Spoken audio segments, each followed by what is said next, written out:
Good afternoon, everybody. Uneducated Economist here. I was going through some past videos that I had made talking about the Chinese corporate debt market and the possible contagion scenario that could come from it. And I found this video, Your Time to Prepare is Gone. It was kind of a popular one back when I made it, and a lot of people were calling me a fearmonger for putting it out there. Now, in that video, I was talking about the Chinese corporate debt market and pretty much describing exactly the scenario that is taking place right now. Now, one of the things that I had brought up in that video as far as talking about the, Chinese corporate debt market collapse and causing a contagion is that it would spread here into the United States and start, hitting our corporate debt market here. Now, I said you got to keep an eye on all this stuff. Now, of course, it hasn't happened here in the United States yet. Now, as people are chasing that yield, they're looking for a place to park their money. They're finding it in that corporate debt market, which is driving the yields down and the prices up. But right now, we are seeing a shift taking place inside of the U.S. Treasuries. And that if the U.S. Treasuries continue to rise, they are going to encroach, that yield is going to encroach closer and closer to the yields on the corporate debt market. And eventually, the investors are going to be like, why would we in risky corporate debt when we can be in the safe haven U.S. Treasuries? And they're going to start dumping their debt, their corporate debt, and getting into the U.S. Treasuries. That's my feeling is going to take place. It hasn't happened yet. In fact, it's completely the opposite of that taking place as far as I can tell. But the U.S. Treasuries are beginning to rise, so we'll see. I mean, it's just a matter of time before that could happen. So I just haven't been right yet. But the other thing that I was talking about in that video was the shortages. I knew there was going to be shortages coming up.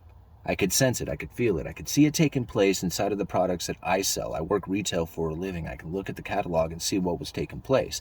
And I could see that there were shortages happening all over the place. It started with masks. Remember the N95 mask shortage?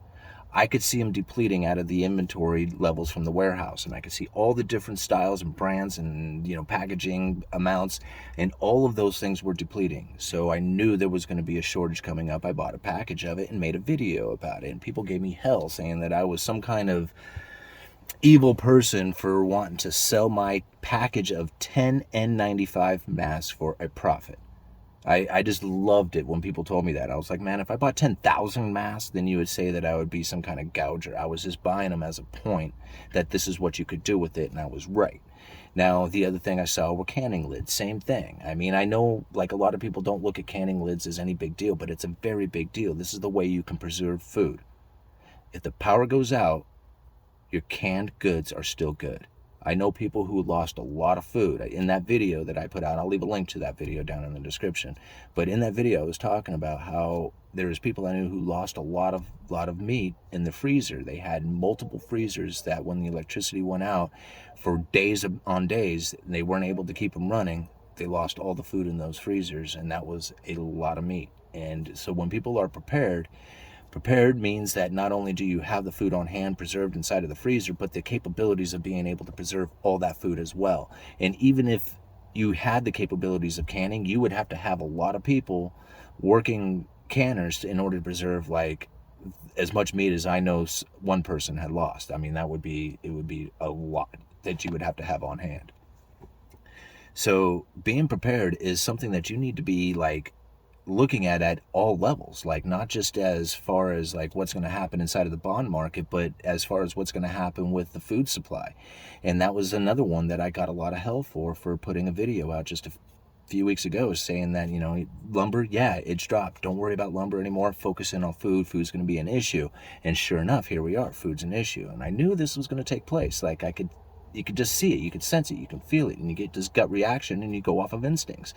And this is what I felt was going to take place. And I mean, I can't always explain how it is that I feel these things other than, you look.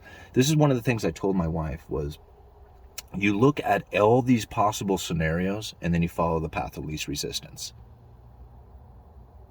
Which one do you think is going to be the path of least resistance? And that's the one that you end up kind of leaning towards, whether you want it or not. It's not whether you want it. I mean, you live your life the way you feel that life should be lived, or the world that you want to see. I think that's probably the better way of going about it.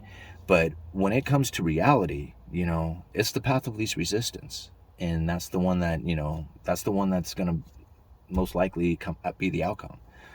So anyway, I wanted to leave links to a bunch of articles talking about the food shortages that are definitely taking place throughout the world and will soon be taking place here noticeably in the United States if you're not already noticing it.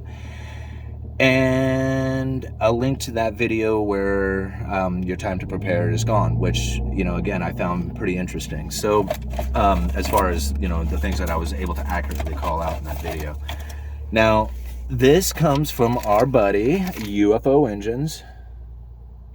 All right. I just love this guy. He sends me the coolest stuff.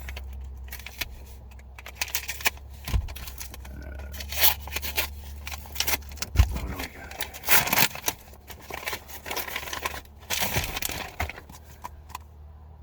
The Amish, the Enduring Spirit. Cool. Is this a coffee table book?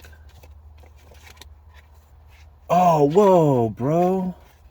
Oh, man, UFO Engines always hooks me up. Look at this.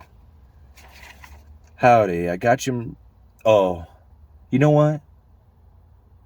I sent UFO Engines a little package. I sent him, like, a little package because of all the cool stuff that he always sends me. And he says, howdy, I got you merch, A-OK. So here are some of my postcard type things. Churn out, I have an ancestor who was into being Amish, but gave it up after all his sons left the farm and his wife died.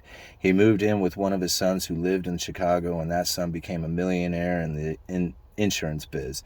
My dad told me all this in 1973, and I asked if we could put the bite on the rich in law for some college funds. Dad said he was most likely dead, and he had lost touch with that part of the clan decades ago. Bummer. Keep on trucking, UFO Engines. Man, you are the best, bro. Thanks for the postcards. Thanks for the... sent me some money too, man. Dude, you're the best. All right, man. I look forward to looking through this book. Thank you so much. Uneducated Economist. You guys let me know. Hey, good afternoon, everybody. Uneducated Economist here. So we're out here cruising around in the woods, just seeing if there's any chanterelles that we could find. And we came across these absolutely beautiful lobster mushrooms. They kind of look gross, but they're not. These things are in absolute beautiful shape.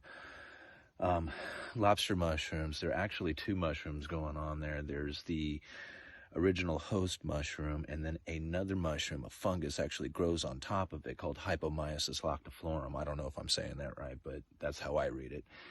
Anyhow, it makes these lobster mushrooms a absolute treat to get, especially ones that are in this good a shape. So I am looking forward to trying these ones out later. We'll cut them up and we'll show you a better picture of them here in a little bit.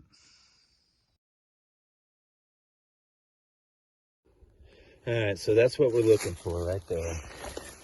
Those are the chanterelles.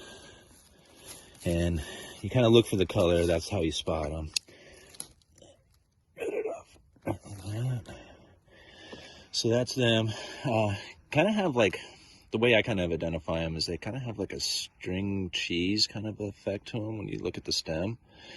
And they also have the gills that run down the stem, white on the inside, golden on the outside. So hopefully we find a few more of these, but that's what we're looking for, the chanterelles.